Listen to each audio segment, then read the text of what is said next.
Un salto al agua y la vida de María José Ospina cambió para siempre. El mar es mi gran amor, ese es el amor de mi vida. Sentirlo, el olor al salitre de los manglares, el movimiento del mar me encanta. Me vuelvo como a conectar con mi ser. Desde hace más de 3 décadas, María José lidera la publicación de la Agenda del Mar, un testimonio de amor por el océano y una herramienta educativa que ha impactado positivamente numerosos rincones de Colombia. Lo más bonito es que se mantiene hasta hoy y es conectar a las personas con los océanos. Porque si uno conoce, puede amar y si uno ama, conserva. Ballenas, pulpos, delfines y corales forman el universo de María José, ingeniera y buzo profesional, una incansable activista de la conservación y el medio ambiente, una estrella de mar con los pies en la tierra.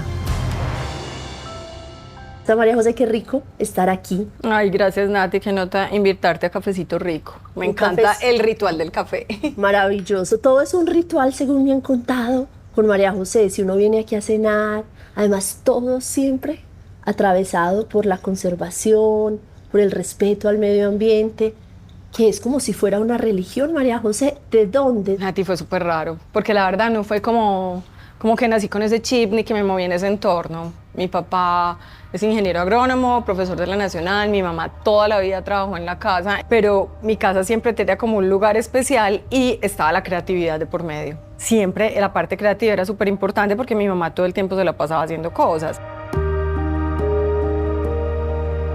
Aquí se llama El Arrecife, o sea que estás muy bienvenida al Arrecife. ¿Listo? Este es el Arrecife. Y entonces, cuando empecé a estudiar en la universidad, yo no quería estudiar lo normal ni lo tradicional que iba a estudiar todo el mundo y fui a estudiar a la Nacional. Pasé a la universidad, empecé a estudiar ingeniería industrial, pero lo bacano es que mis amigos de la universidad estaban buceando y a mí eso me pareció tan emocionante.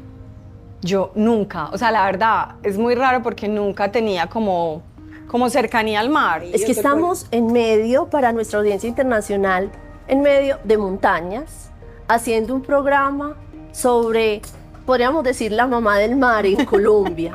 Es muy extraño comenzar por acá, ¿cierto? Pero todo tiene una explicación. Finalmente aquí es donde uno se conecta y yo creo que en Medellín hemos tenido siempre una conexión muy fuerte con el mar. Aquí es donde se hacen botes. Los principales centros de buceo del país no están afuera, sino que están en los Andes, en la mitad, aquí en Medellín, por ejemplo, y en otras ciudades del interior. Y ahí empezó la historia y empecé a bucear. Es que María José, a partir de ahí, han pasado 3 décadas dedicadas al mar. Es muy tieso porque yo empecé a bucear en el 90 y en el 91 empezó la agenda. Y siempre ese punto de encuentro era Isla Fuerte. Yo quiero recorrer María José del Arrecife porque es una manera de que las personas entiendan cómo has sido de consecuente tú desde ese año en el que hiciste esa primera inmersión. Yo quiero comenzar por esa sirena.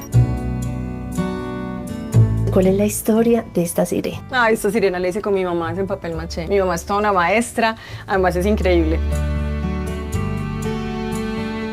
Escafandras, barcos por todos lados. ¡Ay, qué corazón tan hermoso! ¿Eso qué es? Este lo hizo mi mamá, es denuncia, es una denuncia ambiental que hizo ella sobre las ballenas y fue el regalo que dimos cuando la Agenda del Mar cumplió 30 años y lo hicimos a mano. Ese lo hizo a mano, fue el primero que hizo y es muy especial porque ella se lo creó, es impresionante, lo hizo en papel maché. María José Ospina, yo la quiero conocer. Ay, no, mi mamá tiene 87 años, imagínate.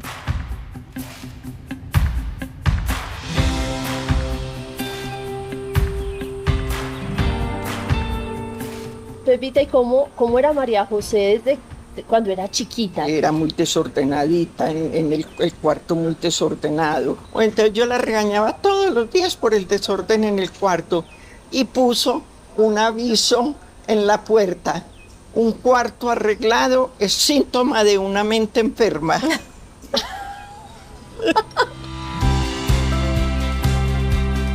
Bueno, y si yo le preguntara a Pepita, ¿qué es lo que más admira en María José? El amor por el mar, por su trabajo. Siempre he sentido admiración por todo lo que ella hace, por lo que se le mete en la cabeza que voy a hacer esto y esto. Visto bueno.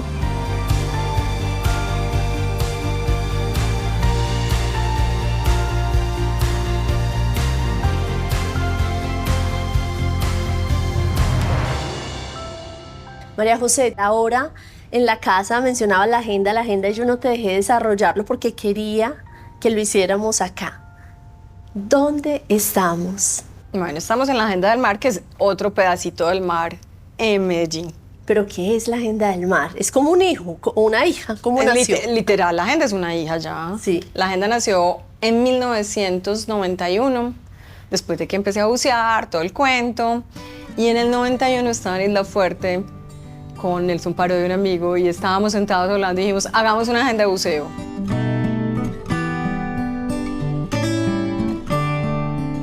Y me acuerdo que en esa época estaba el libro de los días y yo como que empecé a escribir en él, pero me imaginaba que escribía cosas del mar y ahí empezó la agenda. Empezamos a escribir la agenda y la escribimos a mano. Y la investigación la hacíamos en bibliotecas y hemerotecas de toda la ciudad, porque obviamente cuando teníamos el contenido sabíamos que queríamos sacar, queríamos hablar de los destinos de buceo, pero pues ¿quién hablaba en ese momento de Nuquillo, de Malpelo? Nadie. Entonces la investigación, así nos íbamos a buscar en las bibliotecas, en las hemerotecas, a buscar revistas, a investigar para poder construir el contenido de la agenda. ¿Qué querías con esa agenda? ¿Qué buscabas? ¿Cuál era como esa gran pretensión? Lo más bonito es que se mantiene hasta hoy y es conectar a las personas con los océanos. Porque si uno, la famosa frase de si uno conoce, puede amar y si uno ama, conserva. Esa era la idea. Que los buzos, porque al principio fue pensada para buzos. Es más, se iba a llamar Bitácora, no se iba a llamar la Agenda del Mar. Y nos imaginábamos que si uno aprendía sobre los océanos, aprendía sobre las especies, sobre los destinos, pues se daba cuenta del impacto que iba a generar en él. Además, imagínate, pues estamos hablando de 1991, hace más de 30 años, y era una época muy distinta, pues es que en esa época no había internet, no había computadoras, las tablets, nada de no, eso. pues eso no existía tablet, que era eso, a duras penas, pues, o sea, no teníamos computador. Claro. Ahora ha cambiado mucho todo, pero finalmente cuando yo escribo, cuando yo anoto las cosas, pues esa es la extensión de la memoria que lo llevo en mi papel y que lo llevo conmigo. Y también es una forma de tener un pedacito del mar todo el tiempo contigo, los 365 días del año.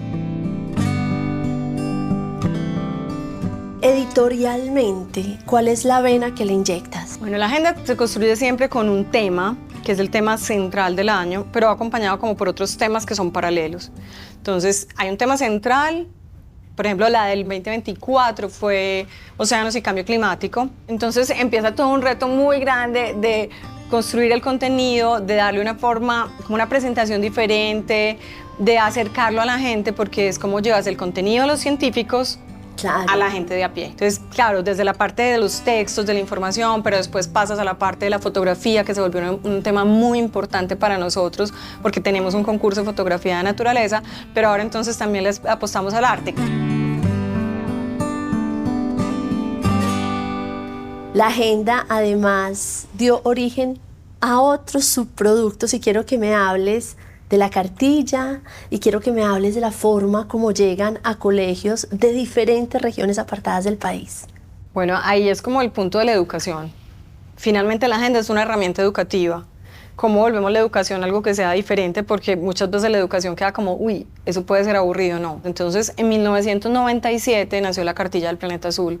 Durante 18 años publicamos cartillas para regalar a niños en instituciones educativas de todo el país. Y en muchas zonas, esa cartilla era la única herramienta de trabajo que tenía cada niño, porque eran zonas de muy escasos recursos y cada niño podía tener la suya propia, que todo era compartido. Entonces es súper bonito ese trabajo que se hizo con la cartilla. Ahí tuvo una influencia muy grande mi papá, porque pues claro, mi papá profesor toda la vida, entonces también esa vena de educación empieza a salir muy fuerte ahí y empezamos a construir como toda esa información y como toda esa red también de instituciones educativas y empezamos a crear como esos puntos de conexión diferentes en los procesos para educar. Nosotros le decimos que es como la metodología, eso tiene el nombre técnico, experiencial, y es movernos en eso, o sea, como poder poner a la gente a jugar y a aprender jugando. 1, 2 y 3, vamos a decir, el mar empieza en casa. 1, 2, 3. El mar empieza en casa. Muy bien. María José, hay otro gran debate en el mundo, no solamente en Colombia, que es el costo del papel. Y las editoriales están sufriendo mucho por el costo del papel, las imprentas. ¿Cómo lo han sorteado ustedes? Digamos que eso ya ha ido pasando. Yo creo que ya esa como esa tormenta pasó, ahora ya se consiguen nuevamente papeles, porque de verdad que hubo un momento en que no había. Y lo otro también que yo siento es que la gente piensa que el papel es poco amigable con el ambiente, y ahí sí yo siento que el papel es amigable con el ambiente. El tema es el exceso de uso. Entonces, claro, cuando uno tiene un producto planeado desde la parte de producción, desde la parte editorial, que no tenga desperdicio, pues también ahí está siendo más coherente y más juicioso. No, la experiencia sensorial es completamente distinta. Es muy importante. María José, ahorita que te veía pintar con tu mamá y darle ese abrazo a tu papá, que fue ese ser que te dijo, el mar empieza en casa y que se convirtió en tu religión. Yo decía, ¿cómo logra hacer tanto? Y quisiera, en homenaje a ese papá que marcó tu vida, que vayamos a ver una de las formas, como tú nos dices a todos estos que vivimos en esta vorágine urbana, que sí, que el mar empieza en casa. La locura, estás pintando el metro con imágenes de animales del mar, y quiero que sigamos esta conversación allá en honor a ese papá. Ay, Nati, la verdad es que sí. Y esa frase tiene muchos, muchos años, pero significa muchísimo. Y lo más bonito es que cada vez significa más. Siempre estamos con los océanos, y ahí es donde nunca se nos puede olvidar eso. El mar siempre está en nosotros y nosotros siempre estamos conectados con él. Vamos entonces a pintar la ciudad de mar. Esto fue en un proceso de voluntariado de Grupo Sura. Y me dijeron que, y no podemos pintar el mural, íbamos a limpiar acá. Yo, mural. Yo, espérese. Entonces llamé a la gente del metro y me copiaron de una. Me dijeron, listo, vamos a pintar un mural. Y nos abrieron el espacio. Una ballena en la mitad del metro. Pero además coincidió con que eran los 32 años de la Agenda del Mar. Y mi sueño era pintar una ballena en Medellín. Y aquí en esta también está Juan, que Juan trabaja en la Comuna 13 también, y que es de otro colectivo. También está acá apoyándonos. Juan fue el que hizo la tortuga. Ay, divina esa tortuga. Bueno, y hoy es día de retoque, así que vamos a pintar. Nati, una rayita, una rayita.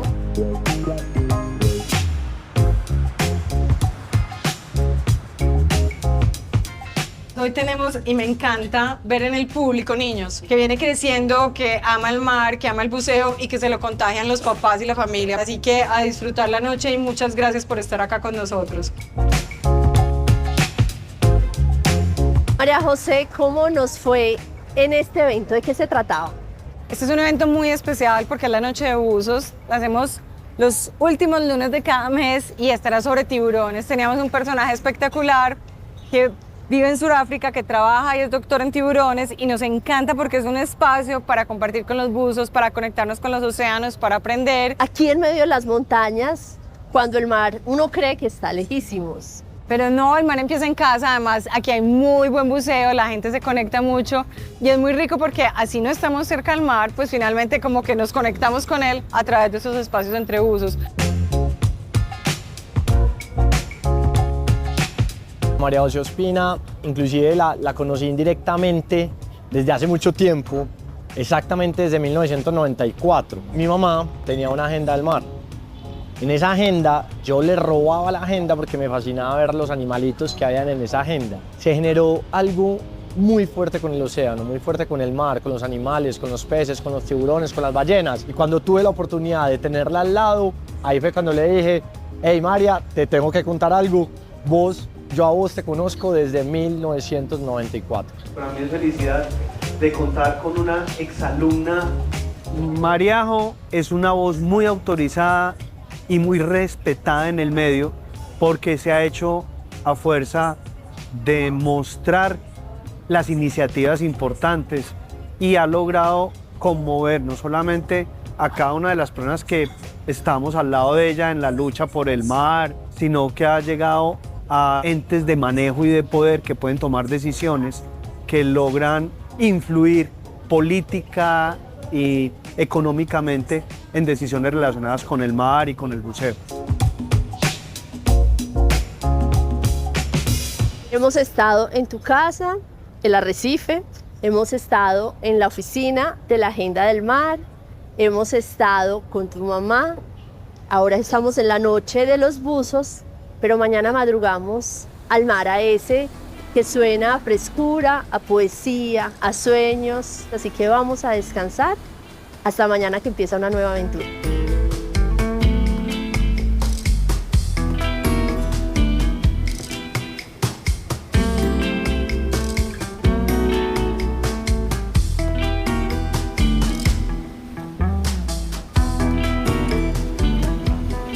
Estamos en Barú, cerca a Cartagena y cerca al Parque Nacional Natural Corales de Rosario y San Bernardo. ¿Qué experimentas después de tantos años trabajando por el mar? Bueno, pues el mar es mi gran amor. Ese es el amor de mi vida. Entonces es muy emocionante volver a estar acá, sentirlo, el olor al salitre de los manglares, el movimiento del mar me encanta.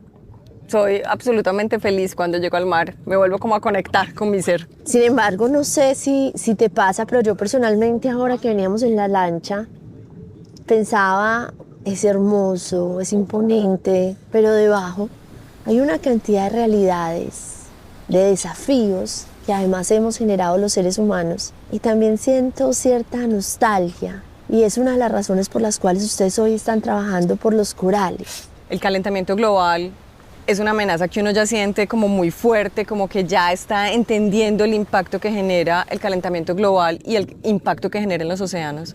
Y los corales lo están sufriendo. Además hay un problema enorme y es que los corales no se pueden mover. Entonces el tema se vuelve bien complejo y eso hace que la alta temperatura que viene y que está pasando, que pasó el año pasado, que hubo un blanqueamiento enorme, los vuelve muy vulnerables. Yo te propongo que vayamos al mar y vemos cómo allá seguimos hablando. Claro que sí, Nati. Vamos. Así que...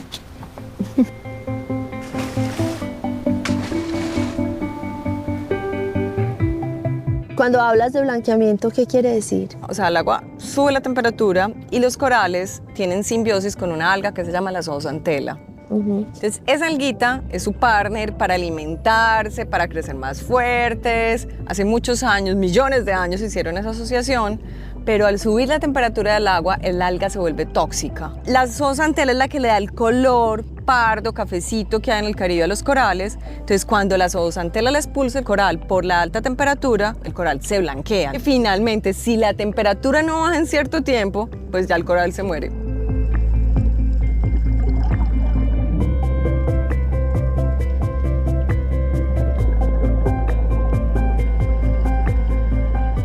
Estamos en este momento viendo el desove o la liberación de los gametos de los corales.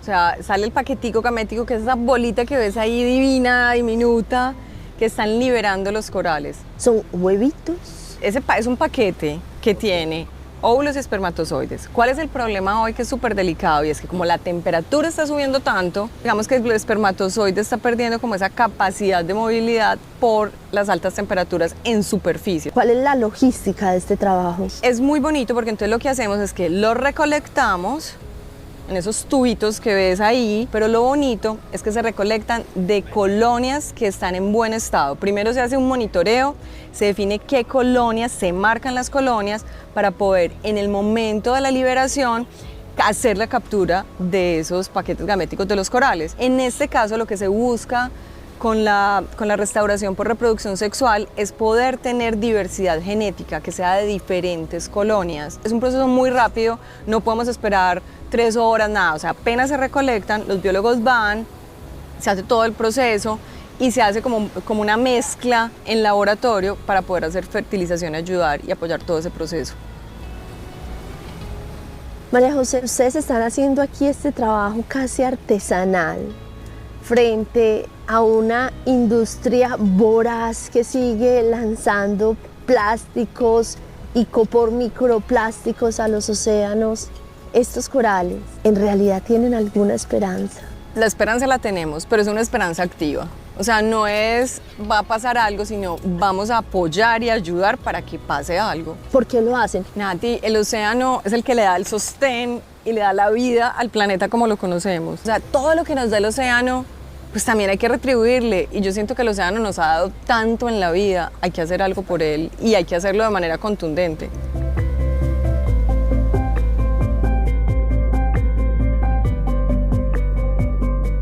Yo te propongo que disfrutemos un rato el privilegio de poder ver estos corales vivos.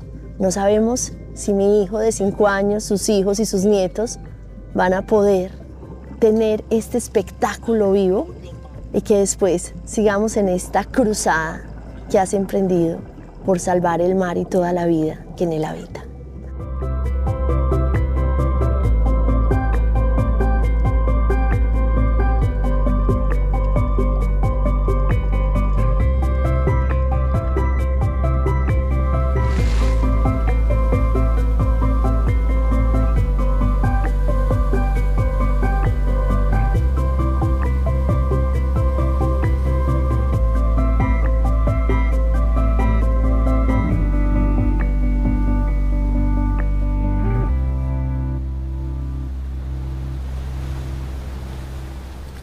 María José, te vimos muy activa, muy creativa, muy dinámica, jugando con los niños de un programa local, ambiental. ¿Qué tan importante es llegar a esas comunidades y por qué lo hacen? Es muy importante porque es como quien dice, esos primera línea que está en el mar, los niños, las comunidades, y hay que sensibilizarlos. Muchas veces ellos no saben lo que tienen al frente, no lo comprenden, entonces llegar con ellos, contarles, sensibilizarlos, jugar, hacerlo a través de la lúdica se vuelve algo muy especial para nosotros y muy poderoso. Ese mensaje que llega a esos niños en los que sembramos esa semillita, en las que les despertamos la curiosidad, es clave para todo el proceso de conexión con los océanos y de conservación de océanos. 5. ¡Hoy pregunta! En el fondo del mar existen pastos marinos y secuestran carbono, o sea, capturan carbono y ayudan a combatir el cambio climático. ¿Eso es verdadero o es falso? ¿Qué opinan ustedes? ¿Verdadero o falso? Verdadero, muy bien. Y paradójicamente también llegan a lugares como estos, que son las marinas, donde están las personas con más capacidad de consumo, lo que muchas veces significa con gran capacidad de contaminación. ¿Cómo es jugar, educar y tocar los corazones en esos dos mundos que a veces son tan divergentes? Es muy importante porque todos generamos un impacto y la conciencia sobre el impacto, pero sobre todo la conciencia sobre el océano, sobre los ecosistemas, sobre los arrecifes, los manglares, se vuelve clave. Entonces, cuando tú enseñas en niveles diferentes o en espacios diferentes, grandes, niños, personas que se mueven en deportes náuticos, en buceo, personas de comunidad, pues tienes que tocarlos, pero cuando los tocas con la información y con la curiosidad, como quien dice, siempre pican, por así decirlo, como si uno los pescara y lograra conquistarlos para que aprendan a conservar el océano, porque acuérdate que primero uno ama lo que conoce y uno conserva lo que ama. ¿Qué tenemos que hacer quienes queremos aportar a ese planeta que la Agenda del Mar promueve, a ese país sostenible que María José Ospina sueña? Todo suma. Yo siento que en temas de residuos hay mucho por hacer, aprender a separar, aprender a tener conciencia de que el mejor plástico es el que no produzco o el que no consumo, es clave. Otro, el tema de turismo. Yo siento que hay que saber qué se contrata, a dónde se llega. Después de pandemia el turismo ha sido como una invasión y yo a veces siento que es como una peste.